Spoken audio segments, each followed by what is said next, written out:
Guys, mau punya mobil, punya rumah sendiri, liburan ke Iceland, S2 di Amrik? Gampang kok, asal ada duitnya. Ya iyalah, masa belinya nggak pakai duit? Masalahnya tabungan kita bakal cukup nggak? Oke, kita nabung tiap bulan, bahkan sampai hemat-hemat demi masa depan. Tapi, apa 5-10 tahun lagi harga barang-barang masih sama? Coba deh ingat-ingat, waktu kita kecil dulu, harga mie instan sebungkus berapa? Harga minuman botol berapa?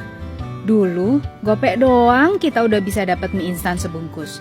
10 tahun kemudian, sekarang 2.000 sampai 2.500. Padahal barangnya masih sama loh. Kok bisa?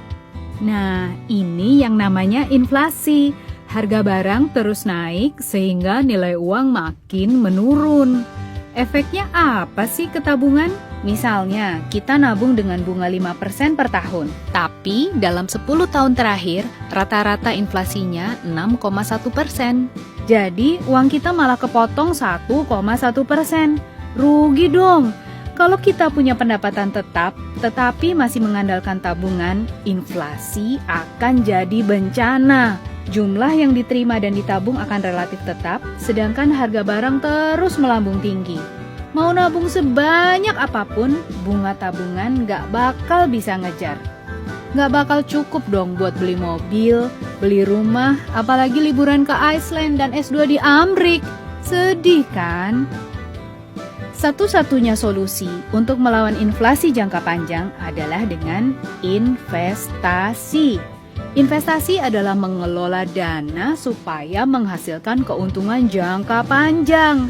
Bentuknya bisa bermacam-macam, seperti mendirikan usaha, membeli properti, menyimpan emas, termasuk yang sederhana namun tetap menguntungkan adalah investasi di saham atau reksadana. Investasi di saham atau reksadana sederhana tetapi powerful. Kita bisa mengubah pendapatan linear kita dari kenaikan gaji dan lainnya menjadi pendapatan eksponensial dengan hanya investasi yang rutin. Cukup dengan menyisihkan uang jajan minimal Rp100.000 per bulan.